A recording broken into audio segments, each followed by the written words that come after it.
Vijayawada west bypass package 4 మొత్తం ఇప్పుడెలా ఉందో చూపిస్తాను. ఈ ప్యాకేజ్ 4 మొత్తం ఏంటంటే, గొల్లపూడి దగ్గర నుండి స్టార్ట్ అయ్యి చినకాకనితో ఎండ్ అవుతుంది. నేను ఈ చినకాకని దగ్గర నుండి గొల్లపూడి వరకు కంప్లీట్‌గా ప్రెజెంట్ ఈ బైపాస్ ఎలా ఉందో చూపిస్తాను. ఇందులోనే కృష్ణా నదిలో ఉన్న 3.1 కిలోమీటర్ల బాహుబలి బ్రిడ్జిని కూడా చూపిస్తాను. ప్రెజెంట్ ఇప్పుడు మనం ఎండింగ్ పాయింట్‌లో ఉన్నాం. ఈ ఎండింగ్ పాయింట్‌లో హైవేకి కనెక్టివిటీ ఇవ్వడం కోసం లెఫ్ట్ సైడు ఒక రోడ్ మొత్తం రెడీ చేస్తున్నారు. సంక్రాంతికి ట్రావెల్ చేసేవాళ్ళు ఈ బైపాస్ యూజ్ చేసుకోవడం కోసం. ఇక్కడ మీరు చూడొచ్చు కంప్లీట్ అవ్వడానికైతే వచ్చినాయి పనులు. ఇక్కడ ఈ బైపాసు డైరెక్ట్‌గా నేషనల్ హైవే 16కైతే కనెక్టివిటీ అయిపోతుంది.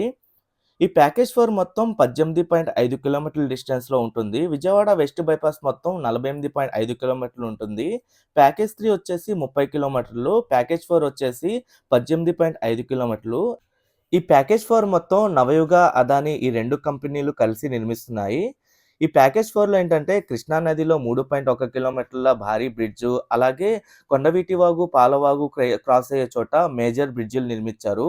అలాగే ఈ ఈస్ట్ ఫేసింగ్ రోడ్లు కనెక్ట్ అయ్యే చోట